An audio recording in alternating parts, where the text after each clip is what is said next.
two of her cabinet ministers. We have team coverage tonight.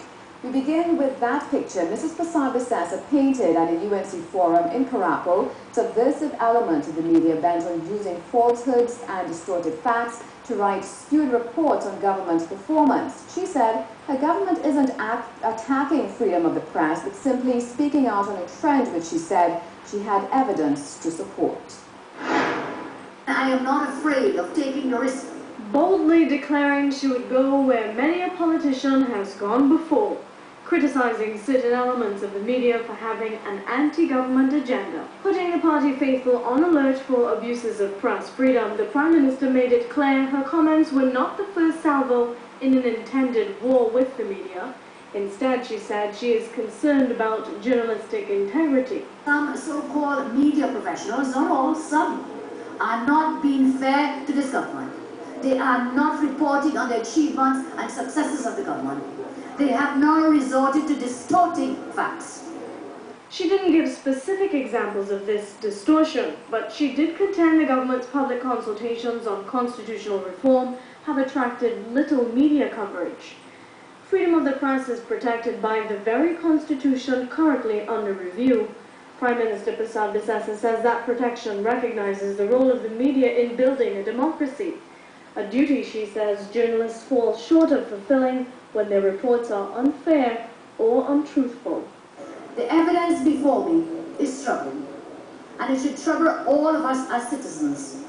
The fourth estate as journalism is in itself a political force in any democracy. And the integrity of that fourth estate, the will of the media, is based on being fair and unbiased.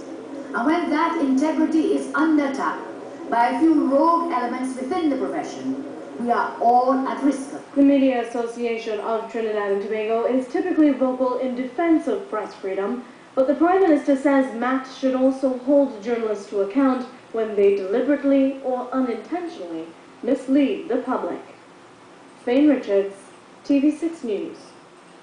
Also wading into the media was the Sports Minister Anna Roberts, who last week threatened to issue a slew of pre-action protocol letters to media houses and journalists. During last night's forum in his Dabadi O'Meara constituency, he once again lashed out at the Guardian newspaper. The Guardian reported last week that Minister Roberts was referred to the Director of Public Prosecutions by the Integrity Commission for alleged misconduct in office.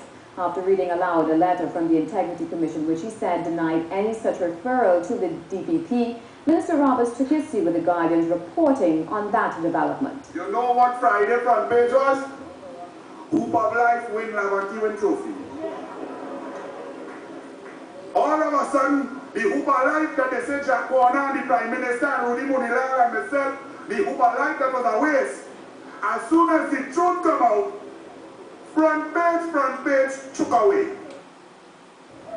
Minister Roberts also called on the Financial Intelligence Unit to investigate the finances of Trinidad Guardian investigative reporter Anika Gum-Sandiford, who wrote the reports on the alleged DPP probe. TV6 contacted her to get her response. She says her life is an open book and she welcomes any probe. The Prime Minister